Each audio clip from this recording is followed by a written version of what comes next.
ये सिद्धांत है कि लड़का गलती करे तो शिकायत ले जाओ बाप के तीर, अब बाप गलती करे तो शिकायत ले जाओ लड़का की मम्मी के तीर। बर्बाद कौन होगा? सबक जिसको वफा का याद होगा, मोहब्बत में वही बर्बाद होगा। कि आज अरमान कोई बाकी रहे, आज का दान है आखिरी आखिरी, आज अरमान कोई बाकी रहे।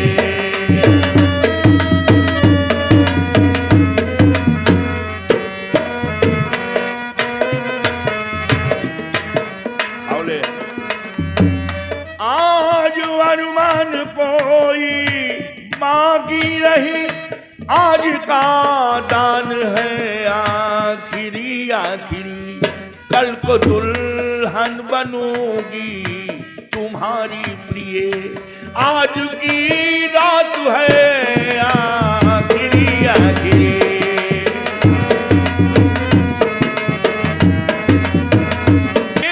तो ही ऐसा है, सुखदेव जी ने राजा परीक्षित से कहा, जब तक वो याद नहीं किया जाएगा तब तक कोई भी मांगलिक कार्य सफल नहीं होगा।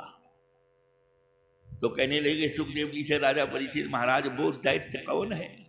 तो कहने लगे सुखदेव जी, सुनिए राजन, उस दैत्य का नाम है बलि, राजा बलि। ये बलि दैत्य वंश में था राजन। इसके पिता का नाम था ब्रहरोचन। कि था बलि ब्रहरोचन का बेटा, दैत्यों का राज कहाता था, लेकिन उसका सारा जीवन सुबतानो यज्ञ में जाता था।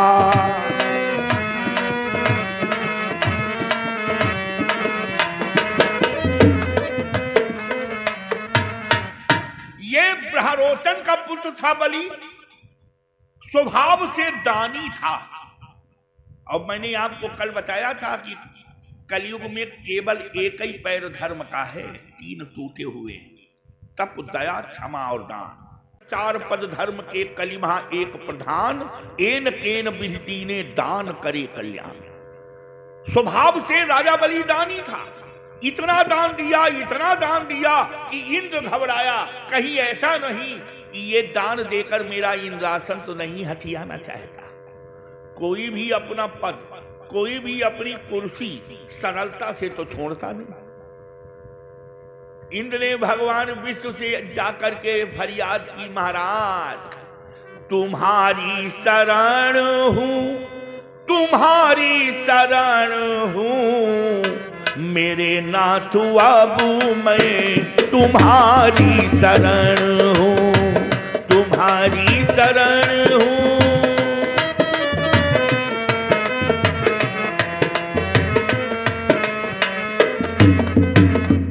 भगवान कहने लगे, देवराज क्या कष्ट है? महाराज कष्ट ये है, ये राजा बलि बहुत दान दे रहा है। कहने लगे भगवान, राजा बलि दान दे रहा है, तुम्हारे पेट में दर्द क्यों हो रहा है? दान तो वो दे रहा है। महाराज मुझे इसलिए दर्द है कि जो 100 यज्ञ कर देता है वो इंद्रासन का अधिकारी हो जाता है। अब वो यज्ञ कोई भी हो, चाहे विष्णु यज्ञ हो, चाहे रुद्र यज्ञ हो, चाहे सचंडी महायज्ञ हो, और ये भी तो दान यज्ञ है। ऐसा तो नहीं इसने दान की इति कर दी मेरा इंद्रासन चला जाए। भगवान कहने लगे, तो हम तुम्हारी क्या फरियाद कर सकते हैं, तुम्हारी इमदाद क्या कर सकते हैं? तो कहने लगे इंद्र महाराज की, महाराज इस राजा बलि का दान यज्ञ खंडित करा दो ताकि हमारा इंद्रासन बच जाए। भगवान कहने लगे, तुम्हारी मुसीबत हट गई इंद्र महाराज, लेकिन हमारी खोपड़ी पे आ गई। किसी के धर्म कार्य में कोई बाधा डालता है तो इसका परिणाम बड़ा भयानक होता है। अब वो धर्म कोई भी हो, धर्म तो सब एक ही है, चाहे सनातन धर्म हो, चाहे इस्लाम धर्म हो, चाहे जैन धर्म, धर्म तो सब एक ही। किसी के धर्म में बाधा डालना, कोई भी धर्म हो, चाहे इस्लाम धर्म हो, चाहे जैन धर्म हो, किसी के धर्म में जो बाधा डालता है, रोड़ा अटकाता है, तो उसके लिए बड़ा भयानक परिणाम भगवान की ओर से होता है। भगवान कहने लगे ये कानून हमारे लिए भी तो है। अरे हम भगवान है, त्रिलोकीनाथ है, तो क्या तुम्हारी मुसीबत हट गई, हम पे आ गई। आज भगवान इंद्र के खातिर राजा बलि का दान यज्ञ नष्ट करने चले तो भगवान ने 52 अंगुल का रूप बनाया। भगवान 52 अंगुल का रूप बनाते बौने बने। सुबह का वक्त है, भिखारियों की लाइन लगी है बड़ी लंबी। राजा बलि असरफियों का थाल भरे हुए भिखारियों को अंजलि भर के दान दे रहा है। देवताओं के गुरु बृहस्पति और दैत्यों के गुरु शुक्राचार्य राजा बलि के पास ही बैठे। पूरी भिखारियों की लाइन पे नजर शुक्राचार्य ने जो डाली तो देखा कि और तो सब ठीक, ये बौना कौन खड़ा है? 52 अंगुल का बौना। भगवान बौने बने आए हैं दान यज्ञ नष्ट करने राजा बलि का। गुरु का फर्ज है कि शिष्य को मुसीबत से हटाना। जो गुरु शिष्य की मुसीबत नहीं हटा सकता, दुख का निवारण नहीं कर सकता, तो हारे शीश धन सो कन हारई, सो गुरु घोर नरक मां परई। जो केवल धन ही शिष्य का हरता है, उसके दुख का निवारण नहीं करता है, वो गुरु नरकगामी हो जाता है। तो ये सोच करके शुक्राचार्य ने राजा बलि से कहा कि महाराज सबको दान देना, ये बौना जो खड़ा है ये कोई दरवेश नहीं है, ये कोई भिखारी नहीं है, इसे दान आन मत देना। ये कौन है महाराज? शुक्राचार्य कहने लगे ये इंद्र की ओर से तुम्हारा दान यज्ञ खंडित करने के लिए ये त्रिलोकीनाथ बौना बना आया है, 52 अंगुल का रूप बना के आया है। अगर इसे कुछ दान दे दिया तो तुम्हारा राजपाट सब चौपट हो जाएगा, तुम बर्बाद हो जाओगे। कहने लगा राजा बलि, गुरुदेव मैं धन्य हो गया, मेरा नगर धन्य हो गया, त्रिलोकीनाथ मेरे दरवाजे मांगने आ गया। दुनिया वाले सब उससे मांगते हैं, अब वो हमसे मांगने आ गया है। कहने लगे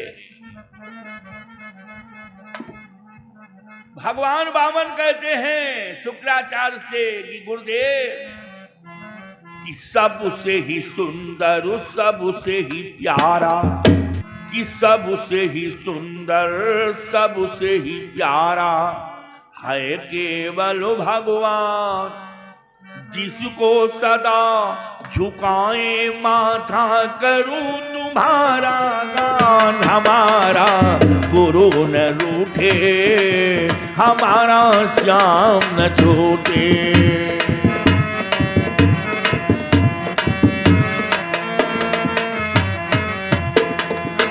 हैं ये भाग्य हमारे जो प्रभु के दर्शन पाए, छोड़ के सारी खुशियां प्रभु द्वार हमारे आए। सकून अब दुनिया की गलियां, करुण तनु शमशान, हमारा गुरु न रूठे, हमारा श्याम न छोटे।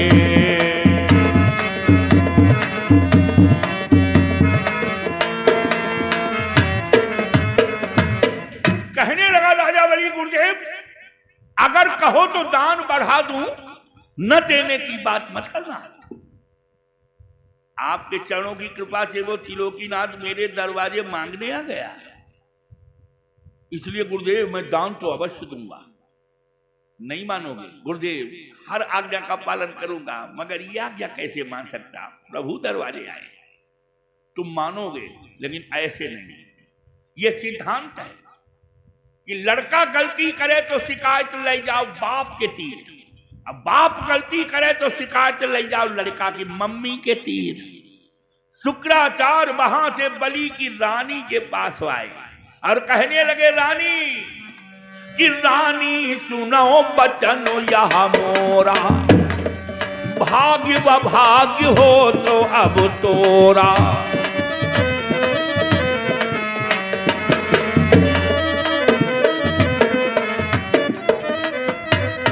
हे रानी, महाराज को रोको, नहीं तो तुम बर्बाद हो जाओगे। अरे गुरुदेव, बर्बाद कौन होता है मालूम? सबक जिसको वफा का याद होगा। बर्बाद कौन होगा? सबक जिसको वफा का याद होगा, मोहब्बत में वही बर्बाद होगा।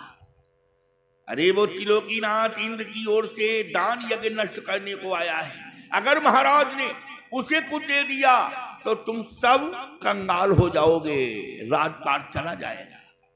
मैं धन्य हो गई, मेरा नगर धन्य हो गया। महाराज से कह दो कि आज वरमान कोई बाकी रहे, आज का दान है आखिरी आखिरी, आज वरमान कोई बाकी रहे।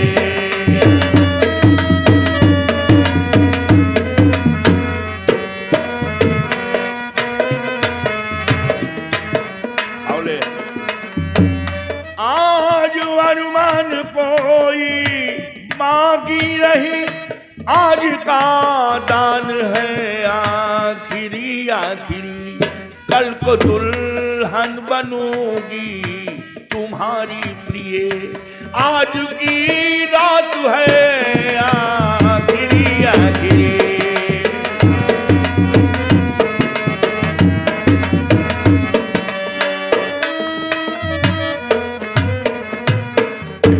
बलि की रानी का जवाब शुक्राचार्य ने जब सुना तो वहां से झुंझला के भाग खड़े हुए, बलि की माता के पास आए। और जब बलि की माता से कहा तो बलि की माता कहने लगी, गुरुदेव मैं धन्य हो गई, मेरी कोख धन्य हो गई। वही नारी भाग्यवान है जिसका बेटा धर्मानुरागी हो। कि पूतपति जुबती जग सोई, और रघुपति भगत जासु सुत होई।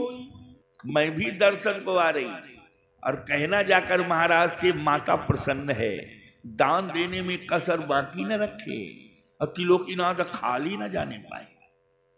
शुक्राचार्य झुंझुला करके आ गए दरबार में। इधर भगवान वामन का नंबर आ गया। राजा बलि ने ज्यादा से ज्यादा असर की ली भगवान वामन की झोली में डालने को। भगवान वामन 2 कदम पीछे हट गए, कहने लगे महाराज ऐसे दान नहीं चाहिए, तो और ले लो महाराज, और ले लो, मुझ जैसा देने वाला कोई तुम्हें मिलेगा नहीं। तो भगवान रूठ गए और जाने लगे कि तुम्हारे जैसा देने वाला अगर हमें नहीं मिलेगा तो इतना माल छोड़कर जाने वाला तुम्हें भी नहीं मिलेगा, हम जा रहे हैं। हाँ हाँ, अगर इतना दान देने वाला हमें कोई नहीं मिलेगा तो इतना माल छोड़कर जाने वाला कोई तुम्हें भी नहीं मिलेगा। राजा बलि ने कहा महाराज हम तो हंसी कर रहे थे। भगवान वामन ने कहा तो हम भी हंसी कर रहे हैं, मगर महाराज हमारा नियम है मांगने से पहले हम संकल्प कराते कि जो मांगेंगे वो मिलेगा कि नहीं। अरे महाराज संकल्प की क्या जरूरत, जो चाहो वो मांगो। कि सोना मांगो चांदी मांगो, राजा बलि भगवान वामन से कहता है कि सोना मांगो चांदी मांगो, भोजन मांगो वो हाजिर है।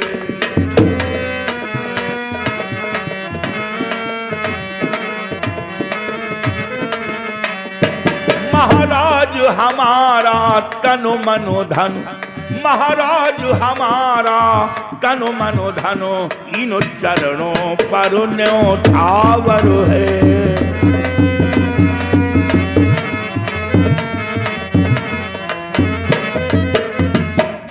कुछ भी मांगो, तन मन धन सब हाजिर है। लेकिन भगवान वामन कहने लगे मेरा सिद्धांत है मांगने से पहले मैं संकल्प कराता हूं, तो महाराज संकल्प करा लो।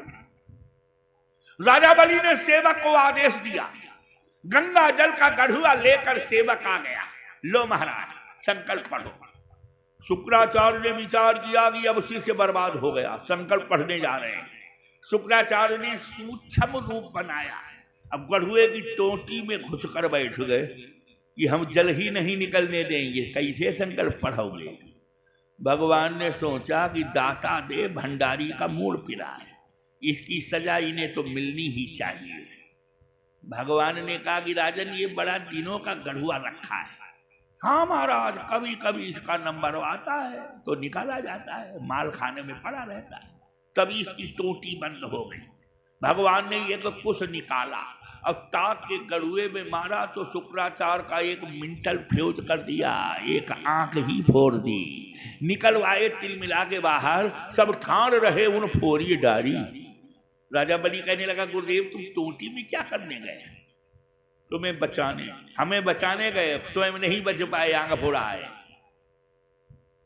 इधर कहने लगे भगवान वामन से राजा बलि गुरुदेव हमारे बुढ़े हैं, इनकी बातों में न जाओ, जो चाहो वो मांगो। क्या चाहिए?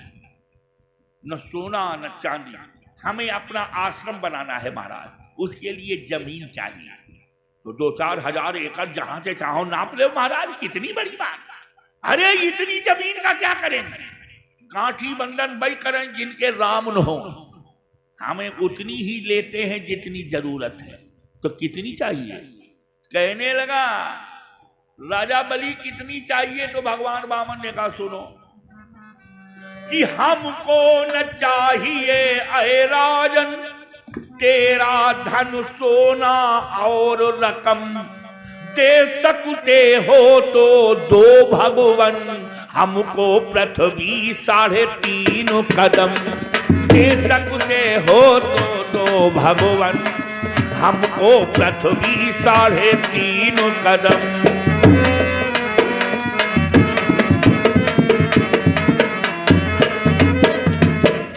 3.5 पैर पृथ्वी चाहिए। राजा बलि ने कहा महाराज क्या मांगा? इतना बवाल कराया, 3.5 पैर। हाँ 3.5 पैर हम नापेंगे, बढ़ाई के नपिया, खूब सोच ले।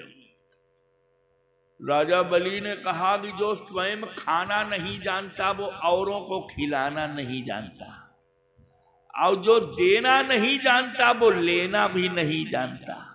इतना जटल किया और 3.5 पैर पृथ्वी कहते हैं कि हम नापेंगे, बढ़ाए के नपिए, खुद हैं बौने। राजा बलि कहने लगा कि 3.5 पैर में तुम्हारा आश्रम बन जाएगा? राजा बलि से भगवान वामन ने कहा जितने बड़े हम हैं उतना बड़ा बन जाएगा, हम भी कौन से लंबे चौड़े। ठीक है नाप ले, यहीं से नाप ले, शुक्राचार्य के बाहर से, शुक्राचार्य के बाहर से। बलि कहने लगा गुरुदेव एक आंख फुराई चुके, दूसरी ऊपर नंबर है का? जहां से नापते हैं उन्हें नापने दे। तेल देखा, तेल की धार देखा, देखा गुरुदेव नहीले पे दहीला हमारा भी लगने वाला है। दूसरे को जो छलता है वो स्वयं छल जाता है, ये विधि का विधान। रहीम जी ने एक दोहा लिखा कि दुनिया में सुख पाना है तो अपने को ठगाओ, दूसरे को न ठगाओ। रहीम जी का दोहा है कि रहीमनो आप ठगाइए और गैर न ठगिए कोई, आप ठगे सुख होती है, गैर ठगे दुख होए। तुम्हारे 10 रुपया कोई ठग लेगो, जेब से निकाल लेगो तो समझ ले तुम्हें 10 की जगह को 20 धरे भगवान बैठो। साहब सबको देता है अपनों हाथ छिपाए, और लोग कहते हम खाते हैं अपने हाथ कमाए हैं। यही तो अभिमान।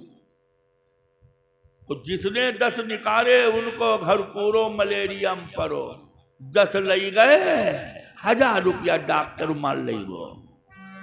ये जोड़ा जो तुमने हरामों का पैसा हकीमों की जेबों में जाता रहेगा।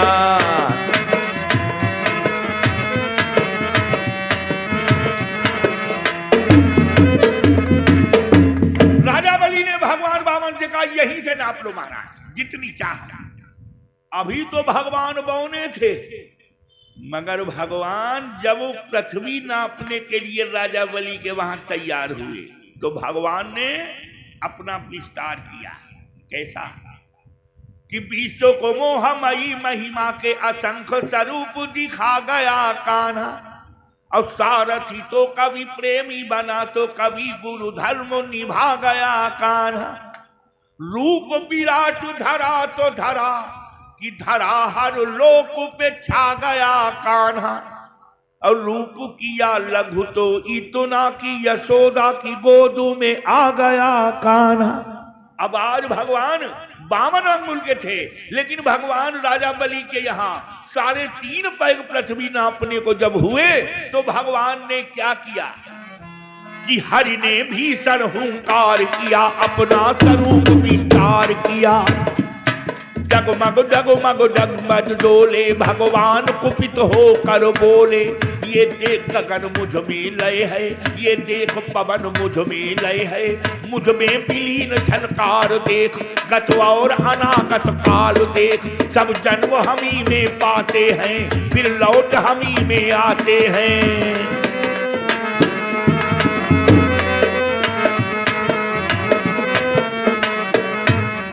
भगवान के पैर हैं पृथ्वी पर और सर आकाश में छू गया। भगवान ने एक पैर से पूरा मृत्युलोक नाप लिया। शुक्राचार्य ने राजा बलि से कहा एक लोक चला गया, अब दूसरा संभालो। दूसरा पैर भगवान ने उठाया तो पूरा पाताल लोक नाप लिया। शुक्राचार्य कहने लगे राजन नहीं माने भोगो, 2 लोग अब चले गए, तीसरो संभालो। भगवान ने तीसरा पैग जो उठाया तो आकाश लोक नापा। ब्रह्मलोक से भगवान का पैर जो गुजरा तो ब्रह्मा जी ने पैरों को धोकर कमंडल में रखा जहां से गंगा प्रकट होती है कि जहां से प्रकट भई गंगा, कलुष कलिहारिणी श्री गंगा, मरण के होत मोह भृंगा।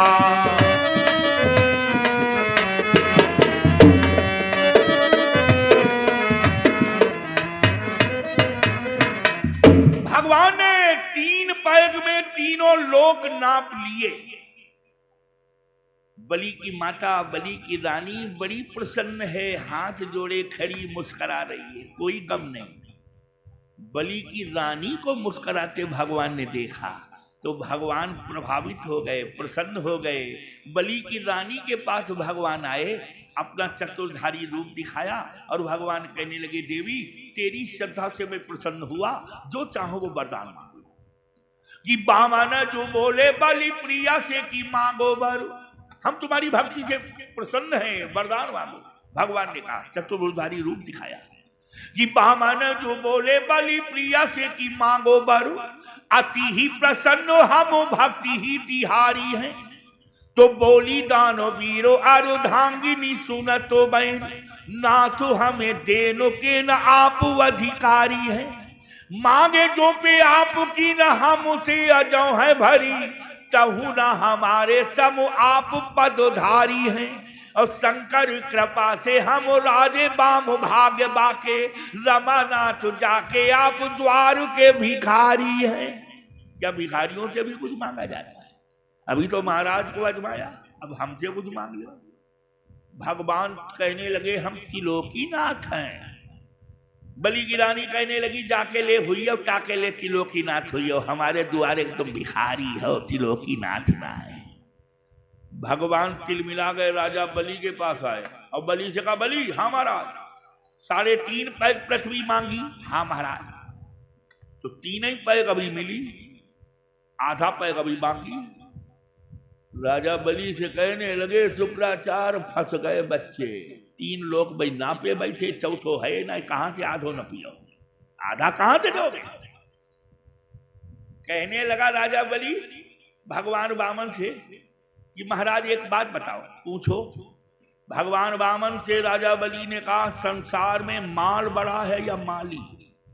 क्या मतलब? मतलब ये है मकान, प्लाट, गाड़ी घोड़ा, बैंक बैलेंस, ये सब बड़ा है या उसका मालिक बड़ा है?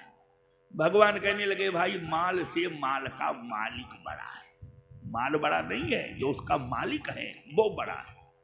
तो राजा बलि ने कहा महाराज माल चला गया लेकिन मालिक बचा है। जब माल से मालिक बड़ा है तो माल तो चला गया 3 पैग में, लेकिन मालिक बचा है, अब आधा पैग हम में तुम नाप लो। भगवान वामन ने राजा बलि की पीठ पे पैर जमाया, कहा कि आवो, अब आधे पैग में तुम भी आ गए, अब तुम हमारे बंदी खाने में रहोगे, जेल में रहोगे, अब महाराज जहां रखोगे वहां रहेंगे। तुम्हारी जेल तुम्हारी इच्छा के मुताबिक बनेगी, तुम्हें उसमें रहना होगा। अपनी जेल का नक्शा बताओ, कैसी जेल बनाई जाए, क्योंकि तुम्हें उसमें रहना पड़ेगा। नई जेल बनेगी, नक्शा बताओ।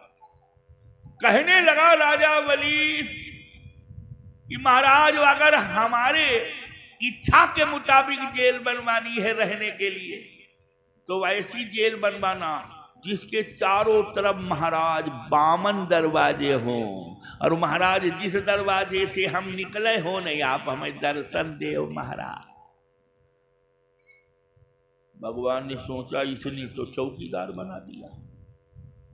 अब 52 दरवाजे जब जेल के हैं, अब कहता है जिस दरवाजे से हम निकले होने हमें दर्शन देव महाराज। अब भगवान चौकीदार बन गए, न चैन से बैठ पामे, न चैन से खाई पामे, 2 पैसा की तनख्वाह ना आई, कोई हड़ताल ना आई, कोई छुट्टी ना आई। भगवान वामन राजा बलि पूछे कि अब की कौन सी दरवाजे से निकलियो महाराज। कहने लगा राजा बलि कि हमारा मूड जिधर चाहेंगे उधर निकलेंगे, अभी क्या बताएं। भगवान कहने लगे बता दो, हमें चैन नहीं पर दौड़े दौड़े सब पैर दुखने लगे। कहने लगा राजा बलि कि तुम हमें ठगने आए, अब स्वयं ठग गए। जो दूसरे को छलता है वो स्वयं छल जाता है। अब भगवान चौकीदार बने हुए हैं।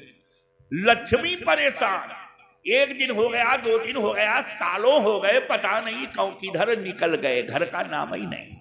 और लक्ष्मी इंतजार करते करते जब हैरान हो गई, तो लक्ष्मी भगवान को ढूंढने निकली कि आए अमावस में टुकड़े बन चांद के, साड़ी के कोने में कस्तूरी बांध के, होश उड़े मधुमाती हिरनी सी चाल में, मछुआरा उलझ गया अपने ही जाल में। सिसक रही जंगल में खुशियां उधार की, 30 भरी घड़ियां लिए इंतजार की, और मैंने काट दिए दिन दिन उंगलियों पे गिन, मैंने काट दिए दिन, मैंने काट दिए। अब लक्ष्मी भगवान को ढूंढती घूम रही है। सामने से नारद आ रहे हैं। लक्ष्मी ने कहा ये नारद इधर आओ। नारद कहने लगे माते नहीं आ सकता। क्यों नहीं आ सकते? नारद कहने लगे हमारा अनुष्ठान चल रहा है माते, इसलिए वो नारियों से हम 10 लाठी दूर से ही बात करते हैं। तो वहीं से बताओ, पूछो माते क्या तुमने उन्हें देखा? किन्हें? अब नाम कैसे लें, समस्या जाओ। भारतीय नारी पति का नाम लेती नहीं। तो कहने लगी उन्हें देखा। नारद ने कहा किन्हें? झुंझुला गई, झुंझुला के कहने लगी लक्ष्मी हमारे घर में देखा। नारद कहने लगे भीषण राव तुम्हारे घर ही जा चुके, का दिखिए आई कौन से कमरा बने, क्षीर सागर हुआ है। अरे कहने लगी लक्ष्मी हमारे पतिदेव को देखा है। नारद ने कहा हजारों बार देखा है, अब का कोई नए किला जम जाए का, बहुत बार देखा। तो इस समय वो कहाँ है? नारद कहने लगे इस समय वो सर्विस कर रहे हैं, नौकरी पर हैं। कहाँ? कि राजा बलि के वहां। कौन से विभाग में नौकरी कर रहे? कहने लगे नारद चतुर्श्रेणी विभाग, यानी चौकीदार। कितनी तनख्वाह? 2 पैसा ना है, छुट्टियों ना है, हड़तालों ना है, 24 घंटे की ड्यूटी। अब क्या करें, कुछ रास्ता बताओ। नारद कहने लगे फंस तो वो अपने जाल में गए, लेकिन अगर उन्हें छुड़वाना है तो एक ही रास्ता है। कल देखो सावन की पूर्णिमा है, और पूर्णिमा के दिन कल सुबह सुबह जाना और राजा बलि की कलाई में राखी बांधना। और जब तू राखी बांधेगी तो राजा बलि कहेगा तो मेरी धर्म की बहन है, आज के दिन राखी बंधाई में बहन को भेंट उपहार दिया जाता है, मांग लो। जब कहे वो मांग लो तो अपने पति को मांग लेना, और कोई रास्ता तो है नहीं। लक्ष्मी ने कार्तिक यानी सावन की पूर्णिमा को प्रातःकाल राखी बांधी राजा बलि। अब भगवान लाल भगड़ बांधे, लठ पठोड़ी धरे खड़े। लक्ष्मी ने तिरपटा नजर से देखा। देखो नजर की जुबान नहीं होती लेकिन बात हो जाती है। कि नजर ने नजर से मुलाकात कर ली, रहे दोनों खामोश और बात कर ली, रहे दोनों खामोश। कहने लगा राजा बलि, अरे बहन वो नया नया चौकीदार हमारा है, उधर क्या देख रही? लेकिन बहन आज तुमने राखी बांधी है तो मेरी धर्म की बहन है, आज के दिन बहन को उपहार भेंट दिया जाता है। बहन उस काबिल तेरा भाई नहीं है, जिस लायक है वैसा उपहार मांग लो, तुम्हें भेंट में क्या उपहार दें बहन? कहने लगी लक्ष्मी भैया आपकी कृपा से सब कुछ है, घर में नौकरों की कमी है, ऐसा करो ये चौकीदार हमको दे दो, नौकर ये चौकीदार ये दे लो। राजा बलि कहने लगा बहना ये चौकीदार की हमें जरूरत है, 2-4 हजार चौकीदार तुम ले जाओ, लेकिन इसको छोड़ दो। अरे कहने लगी लक्ष्मी तुम्हें तो जरूरत है, लेकिन हमें कि तनु भी सुंदर मन भी सुंदर, ये सुंदरता की मूरत है, किसी और को शायद कम होगी, मुझे इसकी बहुत जरूरत है, हमें इसकी जरूरत है। कहने लगा राजा बलि ठीक है बहन। अब भगवान से कहने लगा बलि अब तुम फंदे से हमारे तो छूट ही गए हो, लेकिन अब किसी को छलोगे? हम यहां भी नहीं आते महाराज, लेकिन क्या करें, हमें तो इंद्र ने फंसा दिया। जैसे कोई प्रधानी चुनाव जब हार जाता तब लोग पूछा कहा कैसे रहे, का बता हम तो लड़ी में के ना है, ठलुअन ने फंसाई दो, ठलुअन। कहने लगे भगवान अब किसकी इमदाद हम नहीं करेंगे, गुजरा हूं मैं इश्क में ऐसे मुकाम से, अब नहुरसी हो गई है मोहब्बत के नाम से। हैं भगवान ने छलने गए लेकिन स्वयं छल गए, और भगवान ने आकाश लोक नापा तो ब्रह्मलोक में गंगा यानी ब्रह्मा जी ने भगवान के पैर को धोया, गंगा ब्रह्मलोक में प्रकट हुई। अब वो ही गंगा मृत्यु लोक में कैसे आई, इनको लाने में कितनी कठिनाई हुई। ये कथा रात्रि में गंगा अवतरण की आज होगी, रात्रि में गंगा अवतरण की श्रीमद् भागवत की कथा सुखदेव जी राजा परीक्षित को सुनाएंगे। अब इधर 5 बज चुका है, अब यहीं पे आरती करा लो। बोलिए शंकर भगवान की जय।